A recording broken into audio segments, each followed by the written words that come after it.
नमस्कार साथियों, मैं राजेश सोनी हल्का महम, संयोजक महम चौबीसी विकास मंच। साथियों, आज हमारे स्टूडियो में महम की एक बहुत ही महान हस्ती, जिनको प्यार से भाई जी भी कहा जाता है, जिनका नाम जसविंदर सिंह जी है, जो गुरुद्वारे में ही रहते हैं और गुरुद्वारे की सेवा करते हैं और समय पे लोगों के दुख सुख में काम आते हैं। तो हमारे जसविंदर जी हमारे बीच पहुंचे हैं। मैं उनसे गुजारिश करूंगा कि आप अपने बारे में कुछ बताइए सर। पहले तो मैं सभी दर्शकों का सत श्री अकाल, नमस्कार, राम राम करता हूँ।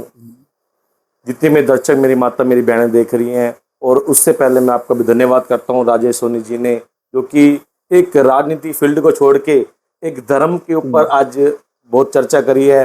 मैं आप सभी का, जितने भी मेरे दर्शक देख रहे हैं, सोनी जी का दिल से धन्यवाद करता हूँ। मैं जो कि गुरुद्वारा महम के अंदर ग्रंथी तौर पर सेवा संभाल रहा हूँ 17 साल से आपके बीच में और आपके प्यार से। जसविंदर जी, आप कब से कर रहे हैं ये धर्म ग्रंथी वाला ये जो काम करते हैं आप? सोनी जी, ऐसा है, मैं यहाँ पे ना 2007 में मैम में आया था। ओके। तो यहाँ पे गुरुद्वारे में एक पद खाली था जहाँ पे ग्रंथी की जरूरत थी सेवा के लिए। अच्छा जी। तो जो 2007 में आया था, उसके बाद मैं कंटिन्यू मैम के अंदर ग्रंथी के पद पर, जो कि गुरु ग्रंथ साहब जी की सेवा करते हुए अपने जीवन को व्यतीत कर रहा हूँ। ये आपका मतलब पद क्या होता है इसमें? इसमें जैसे एक मंदिर के अंदर पुजारी होता है, इसी तरह गुरुद्वारे के अंदर भी एक पुजारी होता है, उसको ग्रंथी कहा जाता है। अच्छा। हाँ, तो उसको ग्रंथी भी कहते हैं और मैम में भाई जी भी बोल देते हैं उस चीज को। भाई जी भी बोलते हैं? हाँ जी, ये प्यार से बोलते हैं? प्यार से बोलते हैं, हाँ जी, हाँ जी। तो मैं ये जानना चाहूंगा भाई जी कि क्या इसकी कोई ट्रेनिंग होती है या मतलब कोई भी बन जाता है इसमें? नहीं, ऐसे नहीं होता जी। इसके ऊपर ना एक इसका अभ्यास होता है, अलग से इसकी एक स्टडी होती है, इसकी एक पढ़ाई होती है। तो आपने की? हाँ जी जी जी। तो इससे पहले मैं अपने फादर से 2007 से पहले अपने फादर से टच में रहा था। अपने फादर जी को मैंने गुरु माना था। तो 7-8 साल से उनसे मैंने ट्रेनिंग ली इस चीज की। पहले कि जो जैसे इसमें ये होता है कि जैसे गुरुद्वारे के अंदर जैसे मंदिर में पंडित जी करते हैं, तो जैसे दुख है या सुख का कोई प्रोग्राम होता है, तो उसमें ये अभ्यास होता है कि हमने दुख के टाइम कौन से शब्द का उच्चारण करना है और खुशी के टाइम कौन से शब्द का उच्चारण करना है। मेन बेस इस चीज के अंदर ये पढ़ाई होती है। इसके अलावा ग्रंथी का काम क्या होता है? ग्रंथी काम ये होता है जी, हमारा एक फोकस होता है कीर्तन में ज्यादा। जो मेन होता है कि कीर्तन होता है, कीर्तन के ऊपर देखो पाठ और अरदास तो मोस्टली सभी संगत कर लेती है। जो हमारा मेन फोकस ज्यादा होता है वो कीर्तन के ऊपर होता है। तो इसमें ये होता है कि कीर्तन भी करते हैं और उसमें साथ में कि पाठ पूजा, जो अमृत वेले उठते हैं, जिसको हम सुबह कह देते हैं। अमृत वेला किस टाइम से स्टार्ट होती है? अमृत वेला तो वैसे जी 5 बजे, जो मैम में संगत जिस तरह आती है वो मैम में आती है 5 बजे। जो मेरी माता बहनें हैं, जो मेरे वीर जी हैं, मेरे भाई हैं, वो 5 बजे आते हैं। तो अमृत वेला तो 4 बजे से भी आरम्भ हो जाता है जो। तो हम यहाँ पे जो गुरुद्वारे में मैम में जो करते हैं वो हम 5 बजे प्रकाश करते हैं बाबा जी का। गुरु ग्रंथ साहब जी को जो हम एक तरह से उनको उठाते हैं, उनका प्रकाश करते हैं सवेरे उठ के। उसके बाद फिर जो नित्यनेम होता है वो शुरू करते हैं अपना। एक चीज और बताइए आप भाई जी कि ग्रंथी जो होते हैं, ग्रंथी एक पद होगा ना, पदवी होगी जी, ये? जी, जी, जी। ये जो बनता है ये शादीशुदा होता है या अनमैरिड होता है? नहीं, इसमें दोनों होते हैं जी, मैरिड भी अनमैरिड भी जी। तो जैसे ये होता है कि गुरुद्वारों में ना या मंदिरों में मैं दोनों की ही करूँ, कोई लाइन दोनों की एक है। मैं यहाँ दोनों चीज समझाने की कोशिश करूंगा आपको। उसमें ये होता है कि मैरिड वाला होता है ना, तो जैसे कई बार माताएं बहनें होती हैं, भाई गुरुद्वारे आती हैं, मंदिर आती है, तो उसमें गृहस्थी जीवन होता है, बच्चे होते हैं, फैमिली होती है। तो संगत भी उस टाइम जब मर्जी आए और जब मर्जी चले जाए। एक अनमैरिड होगा भाई, उसमें फर्क होता है। एक मैरिड में होता है कि फैमिली साथ में होती है, क्योंकि गुरुद्वारे के अंदर ही हम रहते हैं, क्योंकि गुरुद्वारों ने हमें सब फैसिलिटी दी होती है अंदर रहने की। आप मैरिड हो या अनमैरिड हो? मैरिड है सर। ओके। आपके कितने बच्चे हैं? मेरे 2 बेटे हैं सर। क्या वो भी आप ही की तरह मतलब ये ग्रंथी का ट्रेनिंग ले रहे हैं या पढ़ाई नहीं कर सर, रहे हैं? पढ़ाई कर रहे हैं सर। एक 8th में, एक +2 में पढ़ रहा है सर। अच्छा अच्छा अच्छा जी, दोनों बेटे पढ़ रहे हैं सर। तो आप भी अपने बच्चों को पढ़ाएंगे या ग्रंथी के इसी पे ही लेके आएंगे? सर कोशिश तो कराएंगे पढ़ाने, पहले तो पढ़ाने की करेंगे, क्योंकि देखो आर्थिक स्थिति इसमें तो नहीं होती कि हम बच्चों को उचित पढ़ाई दे सके ज्यादा। भाई इसमें ये होता है कि हम +2 तक पढ़ा देंगे, ज्यादा एक आधा को छोटा मोटा कोर्स करा सकते हैं, क्योंकि इतनी उचित नहीं हमारी भाई स्थिति ठीक है कि हम ऊंची लेवल की पढ़ाई बच्चों को करा सके अपने। तो उसके लिए तो भाई यही रहेगा जी। जैसे कि आपका ये सिलेक्शन हुआ, सिलेक्शन किसी कमेटी ने किया होगा आपका? जी जी, ये जैसे ना, ये मैम में लोकल कमेटी है मैम की, जो संगत होती है मैम में, जो अच्छे अच्छे लोगों को मतलब कि उसमें से डिसीजन लिया होता है पंचायत ने। वो मुख्य 10-15 बंदों की कमेटी होती है कि कि उस गुरुद्वारे के अंदर वो चीज संभाल रहे होते हैं। मतलब आपका इंटरव्यू लेते हैं जी वो जी लोग। जी जी तो हाँ इंटरव्यू में जो लेने वाले होते हैं वो ऑलरेडी ट्रेंड होंगे हाँ बंदे। जी जी, वो ट्रेन होते हैं जो उनको उसको भी उनको अभ्यास भी होता है, सुनने का भी अभ्यास होता है, और वो उनको उम्र का भी अच्छा एक्सपीरियंस होता है हर चीज का जी। मतलब कमेटी के जो ऑर्गेनाइजर होते हैं वही आपका सिलेक्शन करते जी हैं। जी जी जी। तो सैलरी वैलरी मेरा मतलब है कुछ मेहनताना वगैरह भी देते हैं या बहन कैसे? ताला देखो, वैसे तो जी ठाकुर के चरणों में बैठे हुए हैं, वैसे तो हर चीज की मौज होती है जी हम्म, सोनी जी। फिर भी ये मंथली हमें जो भी है, जैसे भी इनसे होता है कि 10,000 जो भी सैलरी हमारे को ये देते हैं। अच्छा, जी जी जी 10,000 रुपये देते हैं आपको। जी जी जी जी। तो वैसे यहाँ पे पर्सनली क्वेश्चन है भाई जी की, क्या 10,000 रुपये, क्योंकि आज की डेट में बहुत कम होते हैं, क्या आपका गुजारा हो जाता है 10,000 रुपये? नहीं सर, देखो गुरु के चरणों में फिर आपको ये बात रहूंगा, क्योंकि हम गुरु के चरणों में बैठे हुए हैं सोनी जी। और कहते हैं ना, जहाँ का मीत साजन है समिया, तिस जन को कहो खां की कमियां। तो उसको तो किसी चीज की कमी नहीं है। और रही बात आप सैलरी की, देखो जो हमारी कमेटी है ना, मेरे को लगता है कि वो कहीं ना कहीं हमारे को ना ज्यादा ही हमने अपने हिसाब से ज्यादा ही कर रहे हैं मेरे लिए। मेरे को ऐसा लगता है सोनी जी, क्योंकि रहने की व्यवस्था, बिजली का बिल हो गया, पानी बिल, क्योंकि गुरुद्वारे के बहुत फंड होते हैं खर्चे के। तो कहीं ना मुझे ऐसा लगता है कि वो मेरे को उससे उनसे सेटिस्फाई हूँ बिल्कुल मैं इस चीज से। मतलब आपको किसी तरह की कोई परेशानी नहीं होती? नहीं, परेशानी नहीं होती। उसके बाद रही देखो जो मैम की, मैं यहाँ बात करूंगा मैम की संगत की, क्योंकि मैम की संगत ने मेरे को पलकों के ऊपर बिठा रखा है। मैं उनका सारी उम्र नहीं बोलूंगा, क्योंकि मेरे को दास को भी 2007 से बता रहा हूँ, 17-18 साल जैसे जब मैम के अंदर हुए हैं, तो लोगों का इतना भरपूर प्यार मिल रहा है ना, तो सच जानना कि मेरे को तो मैम के अलावा कोई और शायद दिखता भी नहीं है कहीं जाने के लिए। मतलब अगर आपका कहीं और सिलेक्शन हो जाता है तो आप यहाँ से जाएंगे नहीं? सर मेरा मन लगा हुआ है सर। मैम, मेरा मेन मकसद पता क्या है, मेरा मोटिव ये है कि एक ना मन लगने की बात हो जाती है यहाँ पे ना। एक्चुअली ऐसा लगता है जैसे परिवार है, जो गुरुद्वारे संगत भी आती है ना मुझे लगता है मैं गुरुद्वारे के पद पे बैठा हूँ। फैमिली तौर पे जितनी मेरी माता है, मेरी बहनें आती, मुझे लगता है मेरे घर के सदस्य हैं सारे। तो इस प्यार करके ही यहाँ मैम के अंदर सेवा संभाल रखी है सर इतने लंबे समय से। और समय समय पे लोगों का सहयोग बहुत ज्यादा मिलता रहता है सर। जैसे मैं अब यहाँ पे ना आपको बताता हूँ, जो राशन की होगी या कुछ सब्जी की मैं यहाँ डिस्कस करूंगा आपसे बात, तो मंडी वाले भरपूर प्यार देते हैं, क्योंकि उनको भी पता कि हम एक ग्रंथी के पद पे यहाँ सेवा संभाल रहे हैं। क्योंकि सर इसके बाद ही क्या होता है कि हम ना एक टाइम में 2 काम नहीं संभाल सकते। ओके। क्योंकि जैसे मॉर्निंग में जल्दी उठना होता है हमारे को, 4 बजे उठ गए, 3 बजे उठ गए, उसका नित्य देखो ठाकुर की सेवा करनी है, तो ठाकुर तो देख रहे हैं जी, उनसे तो हम चोरी कर नहीं सकते। तो उसके बाद क्या होता है कि एक टाइम में 2 काम नहीं हो सकते। हम सोचे गुरुद्वारे का भी कर ले और कोई और बिजनेस भी कर ले, मतलब आप दूसरा कोई बिजनेस कर नहीं नहीं सकते? कर नहीं सकते सर बिल्कुल भी। क्या कारण है कि नहीं कर सकते? सर इसमें समय ना होना या नहीं, मतलब समय की बात है सर, समय ही है। क्योंकि ना मेन हमारा फोकस जो होता है ना अमृत वेले होता है, मैं शायद आपको पहले ही बताया था। जो 3 बजे हम 4 बजे उठ के वो नित्यनेम करते हैं ना, तो उसके बाद दिन में रेस्ट भी चाहिए होता है। फिर हम समाज के लिए बैठे हुए, कोई दुख है सुख है, हमें एकदम के साथ जाना पड़ता है। जो गुरुद्वारे को मानते हैं ना सर, वो गुरुद्वारे से ही सारे काम करवाते हैं हमसे। जैसे किसी को दुख है, कोई सुख है, तो इसलिए हमारा 24 घंटे उनकी सेवा के लिए बैठना पड़ता है सर। मतलब आप 24 घंटे के लिए वहीं रहते जी सर, जी जी जी। तो आप एज ए ग्रंथी कुछ और बता सकते हैं कि भाई आपका दिनचर्या कैसे क्या होती है? सर दिनचर्या ये होता है कि जैसे हम सुबह मॉर्निंग में उठते हैं, 4 बजे उठते हैं, 1 घंटा हम रेडी में लग जाता है। उसके हम गुरु ग्रंथ साहिब जी को प्रकाश करते हैं, फिर अपना नित्यनेम करते हैं। फिर हमारे गुरुद्वारे के अंदर संगत आती है जैसे दिनचर्या के अनुसार। फिर हम 7:30 बजे तक अपनी गद्दी में वहीं बैठे रहते हैं।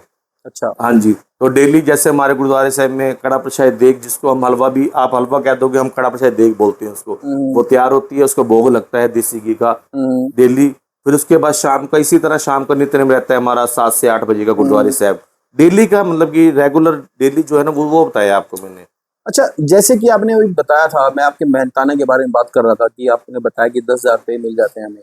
तो इसमें कुछ ऐसा भी सिस्टम है कि ये अगर कमेटी चाहे तो बढ़ा भी सकती है या नहीं बढ़ा सकती? सर बढ़ा सकती है सर, क्योंकि ना मेरे को ऐसा लगता है कि कमेटी ना कहीं मार्को ना उससे ज्यादा करके दे रही है सर कमेटी। मतलब आपकी तरफ से कोई मांग भी नहीं है कमेटी? नहीं सर, मांग पता है, क्योंकि हमारी कमेटी के, मैं यहाँ ना कहीं आपके चैनल के द्वारा मैं अपने कमेटी की एक भले की वडियाई करना चाहता हूँ। क्योंकि हमारे को कमेटी ने ना पलकों के ऊपर बैठा रखा है सर। हमारी एक आवाज में कमेटी जो हम कहते हैं वो हमारी डिमांड पूरी होती है सर।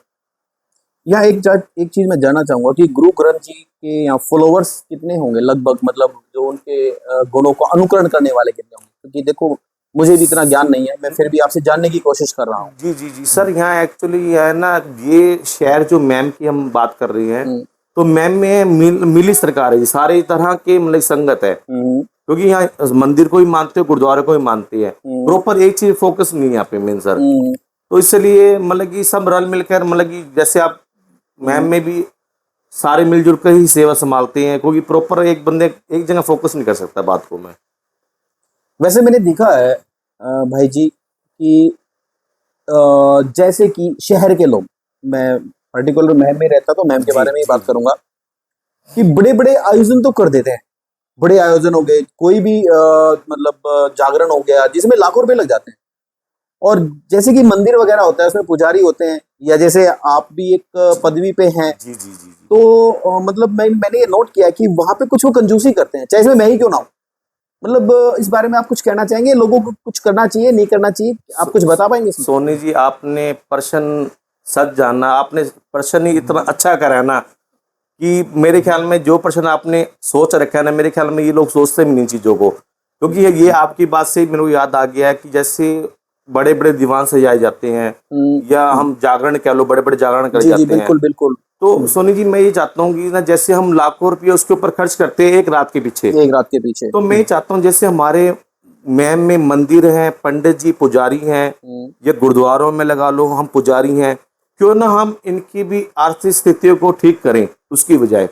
बिल्कुल वो भी बिल्कुल। करें, ये नहीं कहते, देखो हम किसी की आस्था में ठेस, हमारा मेन मकसद ये नहीं किसी की आस्था में हम ठेस पहुंचा रहे जी हैं। जी जी। तो हमारे एक मैसेज ये, देखो हमने नेगेटिव पॉजिटिव हमने सोचना है। हम्म, हमारा साथ में कहना कि मैम में इतने पंडित जी हैं बाहर से आए हुए हैं, और कहीं ना मेरे ख्याल में घर बार छोड़ के बैठे हैं, उनकी आर्थिक स्थिति ना वो कैमरे में भी आपको बता नहीं सकते, हम्म, क्योंकि वो भी संस्था के अंडर में बैठे हुए हैं सर। हम्म, और वो बोलेंगे तो किसके खिलाफ बोलेंगे आपके बिल्कुल आगे। बिल्कुल जायज बात है तो आपकी। मैं कहता हूँ जगराते के साथ साथ जगराता कराओ, या कोई बड़े बड़े आप दीवान से जाते हो, उसके पीछे का जो एक पर्दे पीछे चेहरा होता है ना सर, वो होते हैं हमारे पुजारी। हम्म, तो उनकी भी सहायता करो, उनके बच्चों की स्टडी की तरफ भी ध्यान दिया जाए, जो बच्चे उनके पढ़ रहे हैं उनकी तरफ भी ध्यान दिया, और जो उनकी आर्थिक स्थिति है, क्योंकि मैं आपकी बात से याद आ गया, आजकल ना मैंने ऐसे ऐसे देखे सोनी जी, मंदिर हैं या गुरुद्वारों में ना हमने अच्छे अच्छे मतलब कि महल तैयार कर रखे हम्म, हैं, बढ़िया बढ़िया चोटियां वाले मंदिर बना रखे हैं। जी जी। और सोनी जी, आप उसके पीछे अगर पुजारी की रैश या उनका रहने की व्यवस्था देखोगे ना, तो मैं आपको बता भी नहीं सकता। मतलब वो मजबूरी में रह रहे मजबूरी हैं में एक रह तरह रहे, से। जी जी जी जी, बस। हमारे जो निवासी हैं, शहर के जो लोग हैं, हाँ जी मतलब पुजारी की तरफ ध्यान कम देते हैं। जी और जी वैसे जी। दिखावा दिखावा वाली बातें हाँ होती है, जब जी वो जा जी, रहे हैं तो इतना मंदिर की तरफ ध्यान जैसे नहीं हम देते। इतने पैसे लगा रहे और जगह लगा रहे, तो क्यों ना हम ये चाहते हैं कि उनकी तरफ उनके घर, देखो वैसे तो भगवान ठाकुर जी की कृपा होती है, जो उनके चरणों में बैठा है, कभी किसी चीज की कमी नहीं होती उनको, चाहे मैं क्यों ना हूँ, कमी किसी चीज की नहीं होती। फिर भी ये होता है कि कई शौक हमारे को, कई ऐसी चीज होती है वो दबानी पड़ती है अपने आप में, वो चीज हमें खत्म करनी पड़ती है अपने आप को। अगर हम भी चाहते हैं, अगर अगले का बच्चा कोई बाइक अच्छी चला रहा है, तो हम भी चाहते हैं कि हमारा बेटा भी अच्छी बाइक चलाए। जी जी। हम चाहते हैं कि आपका बच्चा अगर आईफोन ले रहा है, तो कल को मेरे मन में ये है कि मैं भी अपने बेटे को आईफोन लेके दूं। आईफोन तो मैं जब सोचूंगा जब अगर मेरी जब पहले जो घर की स्थिति है वो पहले ठीक होगी, बेसिक नीड्स पूरी हो जाए जो वो पहले, वही बहुत हो वो भी जाएगा। मतलब पूरी नहीं होती नहीं है। होती। ये दुर्दशा है हमारे मतलब पुजारियों की, हाँ, सब संस्था में ये और चीजें हैं सब जी। संस्था में जी है। जी जी जी। अच्छा, जैसे आपने बताया था चोटी के नाम से, मेरे को एक क्वेश्चन याद आ गया है। ये जो निशान साहब होता है, ये क्या होता है, ये मैं जानना चाहता हूँ। ये ना मतलब निशान साहब ना एक गुरुओं ने अपनी एक पहचान दे रखी है जी। क्योंकि ना पहले जमाने में क्या होता था कि जैसे जंगल राज होता था, जी। और गुरुद्वारे साहब होते थे, तो वो दिखते नहीं थे जी, क्योंकि जंगलों में या उसमें, तो एक चिन्ह लगा रखा था कि निशान साहब एक लंबा चिन्ह होता था, सबसे ऊंचा लगाया जाता था जी वो।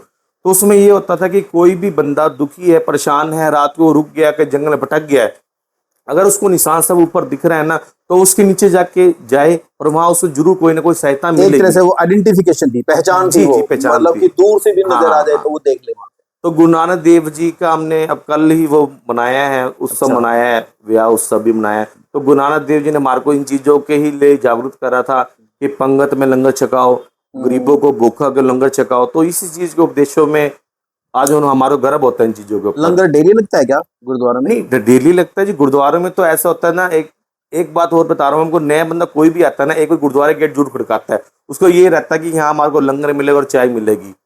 तो यहाँ मैं अपनी कमेटी का भी धन्यवाद करूंगा, क्योंकि उन्होंने ये भी कह रखा है कि यहाँ पे जो भी आएगा उनको लंगर और चाय पानी, जिस चीज की व्यवस्था है, जो चीज की उनको लोड़ है, वो पूरी करी जाए। और नाइट में स्टे भी कर सकता है मेरे ख्याल से। हाँ, अगर उसकी आईडी आइडेंटिफाई करके भाई बंदा कैसा है, तो रात को स्टे भी करा देते हैं। यहाँ पे साथी मैं आपको एक बात बताना चाहूंगा कि मेरे भांजे का एक बार इंटरव्यू था पंचकुला में। तो वो वहां पे चले गए और होटल सारे बुक हो चुके थे। तो वहां पे जाकर के उन्होंने गुरुद्वारे में शरण ली और गुरुद्वारे में सच पूछो तो बिल्कुल एक भी पैसा उन्होंने मतलब नहीं लगा। उन्होंने मामला नहीं किया कि हमें एक भी पैसा चाहिए, वहां पे खाना भी खाया और ओके, वो अपनी श्रद्धा से जो दे के आए वो दे के आए, that is different issue. But ये आपने बिल्कुल सच बताया हमें कि आप लोग इस मतलब ये पूरी तरह से तत्पर सेवा करते रहते हैं। जी जी जी। इस चीज के मामले में तो आप बहुत आगे हैं, इसमें कोई दो नहीं, राय ये नहीं। इसी चीज का गर्व होता है जी, गुरु घर में जब ऐसी जैसे आपने बताया ना, इसी चीज के ऊपर हमारे को एक गर्व महसूस होता है कि हमारे गुरुओं ने ऐसी एक चीज बना के भेजी है और ऐसे वो पंथ वो चलता आ रहा है पीछे से, तो हमें कहीं ना कहीं अपना आपको गर्व महसूस होता है जी इस चीज अच्छा, के एक चीज और, हमारे सिखों के 10 गुरु, आदरणीय 10 गुरु, ऊपर। जी जी जी 11वें भी। जी। हाँ जी, दसा पातशाही की जागती जोत, जो 10 गुरु है ना, गुरुओं ने ये कहा था कि हमारे को ना अकेले अकेले फोटो को ना पूजा जाए, हम्म। 10 गुरुओं को अलग अलग ना पूजे, उसका एक स्वरूप बना दिया गुरु ग्रंथ साहब जी महाराज। अच्छा, अगर 10 फोटो को अलग अलग ना पूज करके एक को पूजा जाए, एक को पूजा जाए, उनका नाम 11वें हाँ जी, गुरु जी 10वें, हाँ जी, गुरु ग्रंथ साहब जी महाराज। वे हैं। जी हाँ, जी जी जी। अच्छा। हाँ, उनको पूजा जाए क्योंकि हम डेली उनकी पूजा करते हैं, उनके ही प्रकाश करते हैं, उनके आगे नतमस्तक होते हैं जी। तो आप गुरु तेग बहादुर जी के बारे में कुछ बता पाएंगे? हाँ, गुरु जरूर बताएंगे जी। तो देखो बताइए ना गुरुओं तो प्लीज। वैसे 10 है, अगर हम इतिहास सुनाए तो शायद वीडियो भी बहुत लंबी हो जाएगी। जैसे आपने बहुत अच्छा क्वेश्चन करा है कि गुरु तेग बहादुर जी महाराज जी के लिए, क्योंकि देखो उनकी महिमा जितनी गाय जितनी वैसे थोड़ी है, तो मैं एक दो लाइन में ही समाप्ति करने की कोशिश करूंगा अपनी बात को। जैसे अब गुरु तेग बहादुर जी के पास ना कश्मीर के पंडित जी आए थे, जब औरंगजेब का राज था ना जी, ये जबरनी हिंदुओं को, पंडितों को जबरदस्ती ही मुसलमान बना रहे थे। तो गुरु तेग बहादुर जी ने एक मैसेज, उनको संदेश भेजा औरंगजेब को, भाई आप इस पंडितों को दुखी ना करो, आप मुझे अकेले को मुसलमान बना दो, ये जितने भी पंडित है सब मुसलमान बन जाएंगे। Okay okay. तो गुरु तेग बहादुर जी चांदनी चौक के अंदर, जहाँ पे शीशगंज गुरुद्वारा आपने सुना भी होगा शायद, बिल्कुल सुना है। वहां पे जाके उन्होंने गिरफ्तारी दी, क्योंकि बीच का इतिहास बहुत लंबा है, मैं आपको बिल्कुल शॉर्ट में सुना दिया कोई बात नहीं, जाके। कोई नहीं। तो उन्होंने वहां शादी, जब उन्होंने वहां पे अपनी गिरफ्तारी दी ना गुरु तेग बहादुर जी ने, तो उनको गुरु अर्जन देव जी महाराज जी को ना अलग अलग तरह से उनको टॉर्चर किया गया। हाँ, शहीदी दी गई, शहीदी कह देंगे हम उनको। अच्छा, शहीदी। हाँ, टॉर्चर कैसे आप कह रहे हो, हम शहीदी कह देते हैं। तो क्या पता भाई ये अपने जो धर्म को कबूल कर ले, मुसलमान कबूल कर ले, तो उन्होंने ना अपना वहां पे बलिदान दे दिया था, शहीद हो गए थे। उन्होंने अपना जो कि धर्म को नहीं त्यागा जी। जो औरंगजेब वगैरह चाहते थे कि मुसलमान बने, जी जी जी जी। वो हाँ नहीं किया था जी जी और जी, बलिदान दे दिया था। बलिदान दे दिया जी। तो उनकी महिमा परंपरा है जी, इतिहास तो इतना है, सच जाना, ये बात भी करते मेरे शरीर के रोंगटे भी खड़े हो गए हैं, क्योंकि इनकी शहादत और इनके बलिदानों को तो मैं नमन करता हूँ। क्योंकि सच में कि गुरु गोविंद सिंह जी बात करते हैं, उनके 4 साहिबजादे थे, पूरा पूरा वार जो परिवार है सारा वार दिया जी, सिर्फ सिर्फ हमारी बहू बेटियां हिंदुओं के धर्म के लिए उन्होंने पूरा पूरा वार दिया जी। तो मैं यहाँ पे इस चीज़ के लिए मैं बहुत नमन हूँ कि उन्होंने, हमारे गुरुओं ने ऐसी शहादतें दी हैं। सच में उनकी फोटो अगर शहादत देखे जाए तो मेरे ख्याल में आंसू हमारे आंखों से निकल जाए जी। बिल्कुल बिल्कुल ठीक कह रहे हो। एक दो कुछ और इंसिडेंट बता देते जो हमें मतलब नहीं पता, इनफैक्ट मुझे भी नहीं पता। नहीं, आपको और मैं जैसे आपको मैंने गुरु गोविंद सिंह जी बताया, उनके चार साहिबजादे थे, सारा परिवार उनका विछोड़ा हो गया था जी, बच्चे अलग, 2 बेटे अलग, उनकी माता जी अलग, मतलब कि ऐसे ऐसे मतलब कि शहादतें हुई है ना जी उनके परिवार में। तो ये सिर्फ हम ये कहते हैं कि ना, जैसे हिंदू धर्म में आजकल आपने शायद ये भी सुना होगा भाई, सिखों के 12 बज गए, कई बार मजाक में चुटकुला कर देते हैं। बिल्कुल बिल्कुल। तो इनको ना कई बार इस इतिहास के पीछे की बात नहीं पता, भाई सरदार के 12 क्यों बजती हैं, ये बात तो कह देते हैं सरदार के 12 बज गए। क्या होता था जी पहले के जमाने में, जब उस टाइम मुगल राज था, तो रात को जब मुगल राज आते थे ना, रात को 12 बजे, तो हिंदुओं की बहु बेटियों को उठा के ले जाते थे, उनके साथ गलत काम करना, उनके साथ मतलब कि फिर उनको छोड़ जाना वहीं पे दोबारा आके, क्योंकि मुगल राज था उस टाइम, प्रशासन ऐसी कोई चीज नहीं थी। तो उन्होंने क्या करा कि अपना पेशा चेंज करा, बड़े बड़े बाल, दाढ़ी बढ़ा ली इन्होंने।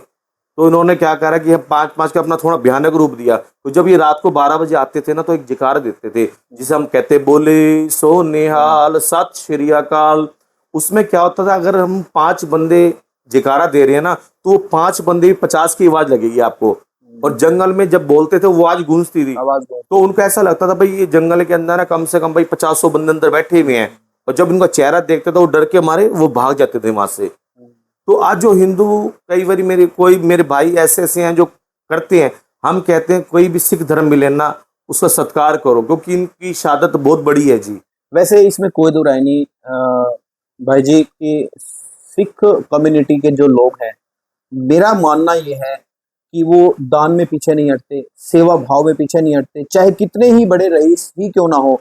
अगर गुरुद्वारे में भी जाते हैं तो मैंने उनको जूता पॉलिश भी करते हुए देखा जी, है, जी, उठा करके रखते हुए देखा है, बड़े बड़े पूंजीपतियों को देखा है। सच में कई बार मैं देखता हूँ तो हमारे तो रोंगटे खड़े हो जाते हैं कि वास्तव में देखो कितनी सेवा भाव है, इतनी आम आदमियों में नहीं, जो नहीं कर पाते। ये आपने बहुत अच्छी बात करी है, जैसे आप बता रहे हो ना, क्योंकि गुरु नानक देव जी ने पहली पातशाही हमारे को ये चीज समझाई है कि ना एक पंगत जो लंगर भी चलता था ना जी, ये नहीं है कि भाई कोई और आ गया तो उसको सोफे में बैठा दिया, कोई और आ गया उसको बेड के ऊपर बैठा दिया, ऐसा नहीं है। गुरु नानक जी एक ही बात कही थी कि जो भी आएगा इस पंगत के अंदर लंगर छकेगा। पंगत का मीनिंग लाइन के अंदर, मतलब अलग से कुछ नहीं होएगा, अलग से थाली लगा जी, करके जी, सोफे पे बिठा के हाँ, दे रहे, हाँ। ऐसा कुछ नहीं। तो जहाँ पे आप जैसे जोड़े की बात करो, जोड़े आपके वहीं जमा होंगे, मेरे भी वहीं जमा होंगे, और कोई 36 बराती लोग हैं उसके जोड़े भी वहीं जमा होंगे, कोई अलग से फैसिलिटी नहीं मिलेगी। क्योंकि गुरु ग्रंथ साहब जी के अंदर ना जी यही मानता दी है भक्तों को, उनकी एक पूजा जो उन्होंने भक्ति कर रखी है, भक्ति को शाबाशी दे रखी है जी यहाँ पे। अच्छा, एक चीज मैं जानना चाहूंगा कि जिस पद पे आप हैं, क्या इस पद पे कोई ड्रेस स्पेसिफिक होती है, मतलब यूनिफॉर्म, जिसको आप समझ रहे हैं मैं क्या हाँ कहना समझ चाह रहा गया जी। जैसे आपके अच्छा क्वेश्चन करा आपने, ये जो आप यूनिफॉर्म पूछ रहे हो, जैसे ना अलग अलग गुरुद्वारों की अलग अलग रिवाज है। अगर हम अमृतसर जाएंगे, आप कभी कई बार देखोगे अंदर बैठे हो तो वो नीले रंग का कुर्ता डाल के और व्हाइट जी, मतलब जी, पजामा डालते हैं। तो ये जो व्हाइट है ना, व्हाइट का एक ऐसा होता है कि शांति का प्रतीक है ये, ओके। और ये ठंडा, मन को ठंडा करता है। हाँ, मतलब देखने से ही लगता है कि यहाँ हाँ पे जी जी आत्मा जी, भाव नजर आती है हाँ इसके अंदर। जी जी जी। तो ये ड्रेस इसलिए रखेगी, बाकी बाबा जी ने कोई ऐसी ड्रेस वाली बात नहीं करी हुई। ये तो सिर्फ एक हमारी अपनी एक सोच से हमने कर रखा है इस ड्रेस को, वाणी के अंदर की ये चीजें नहीं लिखी हुई जी। अच्छा, मैं एक चीज जानना चाहता हूँ, क्या आपके इस यूनिफॉर्म में माफ करना, बुरा जी मत नहीं मानना, नहीं जी। जो ये आप कटार रखते हैं, इस कटार का क्या महत्व है, क्या है ये कटार? मतलब ये आप अपने शौक के लिए रखते हैं या ये भी आपकी एक यूनिफॉर्म में आता है? ये जी मैं आपको बताता हूँ, जैसे आपने ठीक है आपने कटार कहा, ये एक हमारा ना श्री साहिब होता है, जिसको हम किरपान भी कह देते हैं। और ये हमारे ना एक तरह का ये गुरु गोविंद सिंह ने दिए हुआ आशीर्वाद है ये हमारे। तो ये जब भी डाला जाता है कि जो आप वाली बात है कि मन शांत होकर, ये चीजें जब भी डाली जाती हैं। अगर पवित्रता है, नशे पदार्थ से आप दूर हो, जैसे अब मैं आपको बताना चाहता हूँ, अगर हमने ये सो जब डाल सकते हैं अगर हमने अमृत छका हो। अमृत छकाओ। अमृत छका हो जी। अमृत क्या होता है जी? क्योंकि एक मिनट मैं बताता हूँ, अमृत तो हमारे एक बार मेरे को पता है कि समुद्र मंथन के दौरान अमृत निकाला था जी, जब राक्षस का और देवताओं का जब ये हुआ था, आप मतलब समुद्र मंथन हाँ हुआ था, समझ गया आपकी बात वो जी। अमृत है या कोई और अमृत है? नहीं, ये अमृत वो होता है जी, जैसे ना इसमें जो अमृत छकने मीनिंग ये होता है कि एक ग्रुप बैठता है सिंगों का, और उसमें वाणी उच्चारण करी जाती है और वहां जल रखा जाता है। सिंगों का? सिंगों का, खालसे का, सरदारों का, अच्छा जो सरदार सिंह कहते हैं सरदारों को। ओके तो उसको ग्रुप में बिठाया जाता है वहां पे, और उनको गुरु ग्रंथ साहब की हजूरी के अंदर वहां पे हम वाणी को उच्चारण करके एक जल लेते हैं। जल के अंदर जो प्रसाद होता है, पतासे कह देते हैं, उसका बोल आए, उस खंडे से उसको घुमाते हैं और वाणी पढ़ के उसके बाद उसको धारण करा जाता है, उसको अमृत बोलते हैं। फिर वो छकते हैं। हाँ, फिर वो पीते हैं अमृत को। अमृत के बाद ये होता है कि हमें ना उस बाणे के अंदर रहना पड़ेगा परमात्मा के। अच्छा, एक चीज और, इस अमृत को केवल आप ही ले सकते हो या मैं भी ले सकता हूँ या कोई भी ले सकता है? नहीं, एक्चुअली पहली बात है, देखो उसके लिए ना सबसे पहला देखो जात पात की यहाँ बात नहीं है बिल्कुल भी सोनी जी। नहीं, मैं जात पात हाँ, की बात नहीं कर रहा हूँ। नहीं, वे आपके प्रश्न का मैं आंसर दे रहा हूँ, आपने नहीं कहा, मैं फिर अपने मन की एक शंका निकाल रहा हूँ। क्योंकि जो मेरे दर्शक देख रहे हैं, मेरे भाई मेरी माता बहना देख रही है, तो उनको भी ये बात का पता होना चाहिए। इसमें क्या होता है कि ना सबसे पहला स्टेप होता है कि केश रखने, जो केश होते हैं ना बाल, जो बाल, पहली बात है बाल रखने, और जो अपना बेशा है, दाढ़ी है, ये संपूर्ण होनी चाहिए। अच्छा, ये कटी नहीं होनी चाहिए, कैसे ना कटी होनी चाहिए, कुछ भी जैसी है वैसे होनी नेचुरल। हाँ, नेचुरल होना चाहिए, नेचुरल होना चाहिए। तो ना कोई कलर करना, कलर नहीं। उसके बाद अमृत छकने, जैसे आप शायद मेरे आप दाढ़ी साहब भी देख रहे हो, हाँ, ये दाढ़ा साहब देख रहे हो कि व्हाइट है, तो हम इसमें ये नहीं कि कलर करेंगे, क्योंकि ये भाना डालने के बाद ना गुरु की मर्यादा के अनुसार चलना पड़ेगा हमारे को। मतलब फिर तो प्राकृतिक के हिसाब से चलना है, जैसे प्राकृतिक नेचुरल के हिसाब से जी। हम अपनी तरफ से कुछ भी ऐड नहीं कर सकते इसके अंदर। फिर इसमें ये होता है कि हमारे को 5 कंगार दिए जाते हैं। कंगा हो गया, जो पांच हम क्या दिए जाते हैं, मैं समझा नहीं। कंगार कहते हैं, 5 निशानी कह लो आप। 5 कंगार, 5 निशानी। आपकी भाषा में 5 निशानी कह ओके लो। Okay okay. तो उसमें क्या होता है कि एक कंगा होता है जो बाल केशव के अंदर होता है, और एक कड़ा हो गया, कृपान हो गया, एक कछेरा होता है जिसको कच्छा कहते हैं, हम कछेरा कहते हैं। कछेरा होता है गोडे से नीचे सिला जाता है, थोड़ा बड़े साइज का होता है, उसको कछेरा कहते हैं। वो सिर्फ एक ये होता है कि हमने गुरु के बाणे के अंदर रहने वो चीजें, ये चीजें आप हमेशा डाल के रखते डाल के रखते हैं हमेशा 24 आवर्स। 24 आवर। जैसे ये अब तो फिलहाल बड़ी गात्रा डाला गया, एक छोटा, उसके बाद हम छोटी डाल लेते हैं। घर में जैसे नाइट को सोते हैं तो हम छोटी डाल लेते हैं। तो सोते हुए भी ये मतलब ये छोटी, जी जी जी, क्या हाँ, ये 24 चुभती घंटे नहीं फिर आपको? नहीं, छोटी बता तो रहा हूँ आपको ना, छोटा साइज होता है फिर। अच्छा, छोटा, मतलब जी, जी, आपको परेशान परेशान नहीं करेगी वो जी। तो ये तो शस्त्र होते हैं, तो हमारी जान है जी, एक तरह से हम इसको जान कहते हाँ, हैं। एक चीज शस्त्र के नाम से मैं जानना चाहता हूँ कि क्या ये सिर्फ एक आपकी मतलब जो ड्रेस के अंदर आता है, जो यूनिफॉर्म आता है, वही है, या जरूरत पड़ने पर आप इसको हथियार के तौर पे भी इस्तेमाल कर लेते हो? वैसे गुरु गोविंद सिंह जी महाराज जी ने ये कहा था कि अगर कोई अत्याचार हो रहा है, अगर कोई निजायज हो रहा है, कि हमें ये देखा है कि कोई, पहले तो मैं अपने ऊपर बात करता हूँ, जैसे हम जा रहे हैं, ये नहीं कि किसी परंतु कोई बात हो जाती है हम इसको मिनट मिनट निकाले खड़े, ऐसा कुछ भी नहीं है। तो मेरे ख्याल में मैं ये भी कहना चाहूंगा आपको, मुझे 17-18 साल से, मैं जैसे मैं इस बाणे के अंदर आया हूँ, तो मेरे ख्याल में मैंने 18 साल से आज तक इसको कभी निकाल के भी नहीं देखा, गलत काम के लिए कभी निकालना नहीं। वैसे साफ सफाई के लिए निकाले, सफाई के लगाते रखते हैं। वैसे आपको और बता दूं, जब हमारे गुरुद्वारे साहब में कड़ा प्रसाद देग आती है ना, आपकी भाषा में हलवा कह दूंगा, हम कहते हैं कड़ा प्रसाद देग उसको। तो जब वो गुरुद्वारे साहब आती है, जो उसका भोग लगाते हैं ना, तो हम इस कृपान साहब से लगाते हैं उसका भोग। ये मेन तो हम इसलिए रखना पड़ता है, जैसे किसी घर जाना पड़ गया हमारे को, भाई जी आपने आके वहां अरदास करनी है, तो प्रसाद लाए तो इसका भोग लगेगा वहां पे। तो ये पर्पज इसके लिए रखना होता है। हाँ, अगर जरूरत पड़ने पर, जैसे आप बता रहे हो, अगर मेरी कोई बेटी या कोई बहन आ रही है, हमें ये दिखे 4-5 लड़के डिस्टर्बिंग कर रहे हैं उनको भाई, और मैं अकेला हूँ, तो मुझे उस टाइम ये यूज करना मेरे को उचित समझूंगा अपने आप को मैं। मतलब जरूरत पड़े तो हम इसको हथियार के तौर पे भी इस्तेमाल कर सकते हैं। जी जी जी जी। हाँ, अदरवाइज ऐसे नहीं कि कोई छोटी बात हो किसी निकाल लिया, ऐसा कुछ नहीं। और आपको मैं फिर बता रहा हूँ सोनी जी, 17-18 साल से मैंने आज तक यूज कभी निकाल के नहीं देखा इस नजरिए से, इसने मैंने कभी इसको निकाल के नहीं देखा कभी भी। क्योंकि ये रखने की बात तो बहुत ही, क्योंकि गुरु के बाणे में रहना होता है, कोई ये गाली भी देता तो उसको आगे हाथ जोड़ दो। तो गुरु ने तो ये समझा रखा है भाई, नीवा मन के रहो, नीवे को फल लगता है हमेशा जी। तो इस पद के ऊपर रहते हुए क्या सिर्फ गुरुद्वारे में ही रह करके काम करना होता है, गुरुद्वारे की सेवा करनी पड़ती है, या अगर कोई किसी की डेथ हो जाए वहां जाते हैं, या किसी की ब्याह शादी में भी जाके, जिस तरह पंडित लोग फेरे कराते हैं, क्या आप लोग भी ऐसे कुछ फेरे वगैरह कराते हैं? या जी जी जी जी, मैं आपकी बात से सहमत हूँ। जैसे आपने पूछा है कि जैसे एक पंडित जी मंदिर के अंदर होते हैं, इसी तरह हम गुरुद्वारे में जो एक पुजारी के तौर पे हैं, तो जो गुरुद्वारे को मानते हैं, जो उनकी मर्यादा को पूछते हैं, तो उनका भी जो भी दुख है या सुख है या खुशी है गमी है, तो वो उनकी ही मतलब कि आज्ञा से करते हैं, और उनके उसके अंदर हमारा योगदान होता है। कहीं ना कहीं हम जाते हैं, जो दुख के टाइम दुख की घड़ी में जो दुख के शब्द होते हैं हमारे, हम वो उच्चारण करते हैं, और खुशी टाइम जो होता है खुशी के शब्द उच्चारण करते हैं।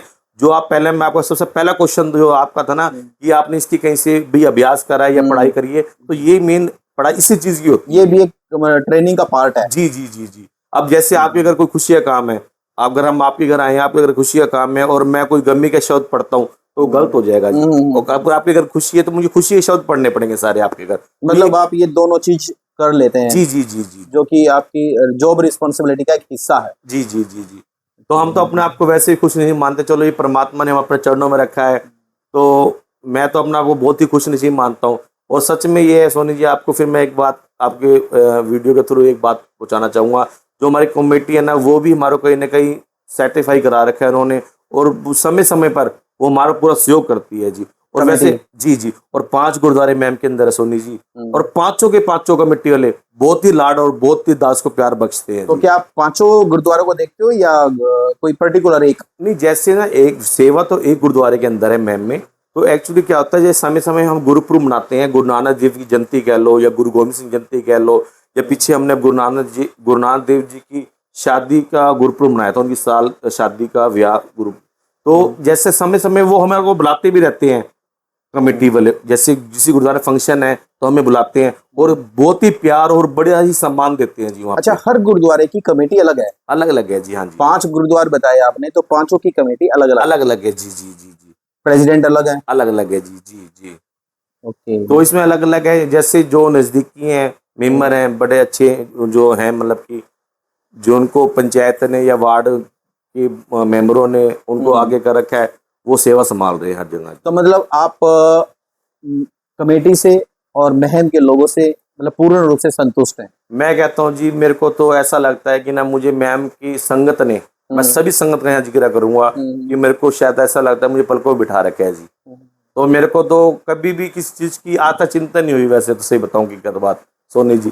भाई लोग पूछते हैं अक्सर, ये क्वेश्चन कर देते हैं, भाई जी आपका गुजारा कैसे होता है, ये बात अक्सर उनके मन में रहती है बातें। तो मेरे को ऐसा लगता है कि ना मेरे को जो मैम की संगत है, यहाँ मैं फिर दोबारा डिस्कस करूंगा आपको इस बात के ऊपर कि जैसे सब्जी की है या मेरे को फाइनेंशियली भी बहुत सहायता करते हैं लोग। Okay okay. मतलब मतलब आपके पर्सनल रिलेशन भी होंगे कुछ लोगों के साथ, तो ऐसी जी, बात तो है नहीं? जी जी जी जी।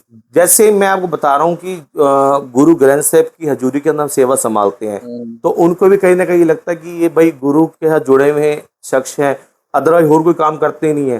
तो कहीं ना कहीं वो भी बहुत ज्यादा सहायता, हर चीज जैसे जिससे जैसे सहायता बनती है वो सहायता जरूर देते हैं जी।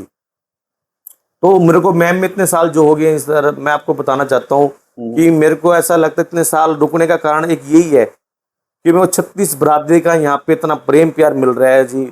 मैं सारी 36 बरादरी यहाँ बात करूंगा, बाजार में है, मेरे को इतना प्यार देते हैं आगे लोग, मुझे इतना प्यार देते हैं, तो मैं शायद इस चीज को भूल नहीं सकता कभी भी। तो मैं चाहता हूँ मैं अगला जन्म भी लूँ तो मैम के अंदर सेवा संभालो गुरुद्वारे में, मेरे को ऐसा लगता है जी। चलिए, तो आपकी बड़ी अच्छी सोच है, हाँ जी। और ये भी अच्छा लगा कि महम के लोग आपको बहुत ज्यादा प्यार और मान सम्मान देते हैं। जी जी जी। तो आप महम के लोगों को कुछ 2 शब्द कहना चाहेंगे धर्म के प्रति? हाँ जरूर जरूर। तो मैं तो आपको यही संदेशा दूंगा, क्योंकि वाणी में जैसे लिखा हुआ है, पही परापत मानुक देवरिया गोविंद मिलन की ये तेरी बरिया। जो भगवान ने हमारे को शरीर दिया है, ये एक उस ठाकुर को नाम जपने के लिए, इंसान को इंसान समझने के लिए इस दुनिया में हमें भेजा है। हम एक दूसरे की इज्जत करें, और मैं कहीं ना कहीं माता को भी कहूँगा, जिनके माता पिता हैं, अपने बच्चे हैं, कि उनकी तरफ भी फोकस करें। जैसे शायद आपके चलन में पीछे भी एक आए थे जो नशे के ऊपर उन्होंने बहुत अच्छी डिस्कस करी थी, तो मेरे को बहुत अच्छा लगा, क्योंकि ना आज की जो नई पीढ़ी आ रही है ना, ये नशे की ओर जाती जा रही है, क्योंकि पेरेंट्स को इतना समय नहीं कि बच्चों को समय दे सके, बच्चों को समय दे सके, और बच्चों को इतना समय नहीं कि वो पेरेंट्स से समय, कहीं ना कहीं ये डिफरेंस हो रहा है। आजकल बच्चे माँ बाप के पास बैठना कम और दोस्तों के पास ज्यादा टाइम पास करना ज्यादा जी समझते जी जी। तो वो कहीं ना जी देखो वो नीचाई की ओर जा रहे हैं। तो मैं माता और अपने जो पिताजी हैं, बच्चों के पेरेंट्स हैं, मैं इनसे गुजारिश करूंगा कि अपने बच्चों समय समय पर उनका ध्यान रखिए, कहाँ जा रहा है, कहाँ नहीं जा रहा है, कहाँ बैठ रहा है, इसके लिए। और मैं ये कहूंगा जो भी आपके नजदीक मंदिर हैं या गुरुद्वारे हैं, बच्चों को वहां भेजना जरूर शुरू करें, क्योंकि इस संस्कृति की और बच्चे बहुत दूर जा रहे हैं जी। सोनी जी मैं आपको बताता हूँ, गुरुद्वारे में हम भी सेवा संभालते हैं, मंदिर में पंडित जी भी करते हैं। जो गुरुद्वारों में अक्सर ना मतलब कि ओल्ड उम्र के ज्यादा आते हैं, जो नई पीढ़ी के बच्चे वो बहुत कम आते हैं जी। ये बात बिल्कुल ठीक है। जो मेरे दर्शक देख रहे हैं सारे, उनको भी ये भी देखेंगे इस चीज को, ये भी महसूस करेंगे कि हमारे बच्चे कितने जाते हैं गुरुद्वारे के और मंदिर के अंदर। तो मैं चाहता हूँ कि अपने बच्चों को अच्छे संस्कार दें, कि आने वाला समय जो असली धन है ना जी, वो हमारे आगे बच्चे हैं जी। तो मैं चाहूंगा कि अपने बच्चों को असली संपत्ति, असली धन उस वाहिगुरु का नाम दे, राम का नाम जपाएं, वो असली धन है जो हमारे को लाइफ टाइम के लिए हमारे काम आएगा सर। और विचारों में पॉजिटिविटी आएगी, बहुत ज्यादा आएगी जी, घर में भी आएगी और विचारों में भी आएगी। जब विचार में आएगी तो घर में शांति अपना होगी, क्योंकि घर में सर आज के टाइम आपको चलन दोबारा मैं बताना चाहता हूँ कि घरों में ना जी मोस्टली धन भी है, सब कुछ है, भाई शांति खत्म हो गई है। कहीं ना कहीं कहते हैं जैसा खाएगा अन्न वैसा होगा मन। तो इसलिए मैं कहता हूँ कि जितने मेरी माताएं अपने बच्चों को अच्छे संस्कार, देखो हर कोई माँ बाप तो चाहता है ये बच्चों अच्छे संस्कार दे। तो कहीं ना कहीं अब ये जो एज होती है ना सर, ये 70 से लेके 20-22 तक, ये 4-5 साल होते हैं, इसमें थोड़ा फोकस करने का टाइम होता है। मैं अपनी सच्चाई बता रहा हूँ, मेरा बेटा 70-80 का हो गया है, तो मेरे ख्याल में मैंने ना अपने बेटे को अब तक मोबाइल नहीं दिया सर। अच्छा, कोई मोबाइल नहीं दिया सर। कमाल हो गया। आज की डेट में तो 8-9 महीने के बच्चे मोबाइल से खेलते हैं, माँ बाप की जरूरत नहीं होती सर। वो ना एक्चुअली क्या होता है कि यार दोस्त पूछ लेते हैं, वो कहता है मेरे फोन पे देख लो सिम ही नहीं है, उसको नहीं मैंने ऐसे एक नकली फोन दे रखा है, डमी दे रखा।